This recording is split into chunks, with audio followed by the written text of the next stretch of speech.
तो चलिए सीधा पॉइंट पे आते हैं।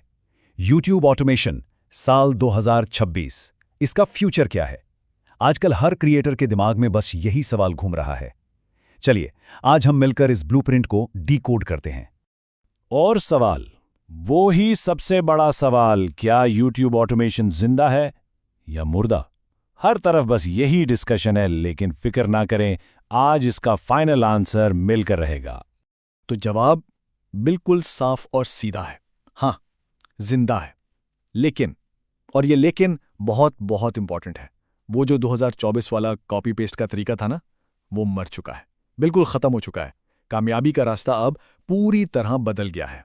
तो फिर इस नए गेम में जीतना कैसे है? इसके लिए ना सबसे पहले YouTube की नई रूल बुक को समझना पड़ेगा, क्योंकि स्ट्रैटेजी वो फंडामेंटली बदल चुकी है। अ कंप्लीट शिफ्ट आ गया है। याद है पुराना टाइम जब सब कुछ बस व्यूज व्यूज व्यूज था? चैनल्स ना ऐसी स्लॉप फैक्ट्रीज बन गए थे, बस कॉपी पेस्ट कंटेंट निकाल रहे थे। लेकिन अब 2026 में गेम का नाम है यूजर सेटिस्फैक्शन। अब एक चैनल को एक AI मीडिया कंपनी की तरह सोचना होगा, मतलब AI की स्पीड और इंसान की क्रिएटिविटी का परफेक्ट ब्लेंड। लेकिन ये यूजर सेटिस्फैक्शन है क्या भला? सिंपल अल्फाज में इसका नया किंग है सेशन टाइम। यानी किसी ने वीडियो देखी, उसके बाद वो YouTube पर कितनी देर और ठहरता है। YouTube का सीधा हिसाब है, जो लोग प्लेटफॉर्म पे ऑडियंस को रोक कर रखेंगे वही जीतेंगे। इसी नई रूल बुक में ना 3 ऐसी अपडेट्स हैं जिन्हें बिल्कुल भी इग्नोर नहीं किया जा सकता। इन 3 चीजों ने पूरा गेम ही पलट के रख दिया है। पहली चीज, द लिविंग रूम इकोनॉमी। जरा इस नंबर पे गौर करें, 45%। इतना YouTube कंटेंट अब टीवी पर देखा जा रहा है। इसका क्या मतलब हुआ? साफ मतलब है, अब लोगों को 4K सिनेमैटिक क्वालिटी चाहिए। वो मोबाइल वाली वीडियो अब टीवी पे मजा नहीं देती। दूसरी अपडेट, AI डिस्क्लोजर टैग। ये बहुत सीरियस है। अगर AI कंटेंट को छिपाया या उसके बारे में गलत बताया तो सीधा 80% रीच ड्रॉप हो सकती है। मतलब सिस्टम से ईमानदारी अब ऑप्शनल नहीं, जरूरी है। ओके, तो रूल्स तो समझ आ गए, लेकिन अब सवाल यह है कि इन पर आखिर काम कैसे करना है। चलिए अब देखते हैं 2026 का नया स्मार्ट वर्कफ्लो, यानी एक AI मीडिया कंपनी का प्रोसेस। ये पूरा प्रोसेस ना 4 सिंपल स्टेप्स पे चलता है। पहले सिलेक्शन, यानी ऐसी टॉपिक चुनना, फिर स्क्रिप्टिंग, कहानी लिखना, उसके बाद विजुअल्स, वीडियो बनाना, और फाइनली एडिटिंग। लेकिन असल गेम इन स्टेप्स में नहीं, इन्हें करने के तरीके में है। देखिए, नीशे ऐसी सिलेक्ट करें जहां इंसानी ओपिनियन मैटर करता हो, जैसे फाइनेंस या टेक। स्क्रिप्टिंग, AI स्क्रिप्ट को उठाकर उसमें अपनी पर्सनल स्टोरीज, अपने लोकल एग्जाम्पल्स डालें। विजुअल्स के लिए बाय स्टॉक फुटेज को अब भूल जाएं, सोरा और रनवे जेन 3 से यूनिक सीन्स क्रिएट करें।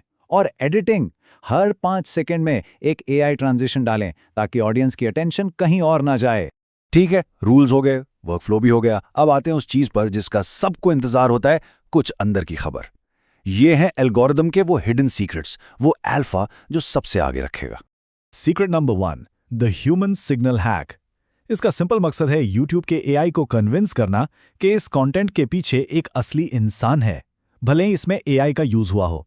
एक ह्यूमन टच देना है, और इसको करना ना सरप्राइजिंगली आसान है। स्क्रिप्ट में बस ऐसी चीजें डालें जो सिर्फ एक इंसान ही बोल सकता है। फॉर एग्जाम्पल, अच्छा कल जब मैं मार्केट गया ना, तो मैंने देखा कि ये छोटी सी डिटेल, ये पर्सनल टच YouTube के AI को सिग्नल देता है कि हाँ, ये कंटेंट ऑथेंटिक है। Secret number 2, metadata logic. सुन लें, वो जमाना गया जब टैग्स और डिस्क्रिप्शन ही सब कुछ थे। अब सबसे जरूरी चीज वो है जो वीडियो में बोला जा रहा है। इसे कहते हैं स्पोकन कीवर्ड। बिल्कुल, YouTube का AI अब सुन रहा है। सिंपल रूल, अपना मेन कीवर्ड स्क्रिप्ट में 3 से 4 बार बिल्कुल नेचुरली बोलना है। बस इतना कर दें और एल्गोरिदम आगे का काम खुद कर लेगा। और आखिरी secret number 3, the 48 hour loop. ये एक जबरदस्त टेक्निक है। अगर वीडियो अच्छी परफॉर्म नहीं कर रही ना, तो इससे उसे आखिरी मौका मिल सकता है। काम कैसे करती है देखें। वीडियो अपलोड की, पहले 48 घंटे उसके CTR यानी क्लिक थ्रू रेट पे नजर रखें। अगर वो कम है तो फिक्र नहीं, फौरन एक नया AI जेनरेटेड थंबनेल लगा दें। पता है क्यों? क्योंकि एल्गोरिदम को फ्रेश अपडेट्स पसंद हैं। वो ऐसी वीडियोस को एक नया बूस्ट देता है।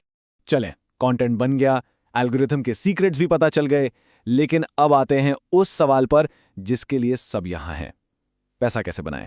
क्योंकि एक बात तो पक्की है, अब सिर्फ एडसेंस के सहारे नहीं बैठा जा सकता।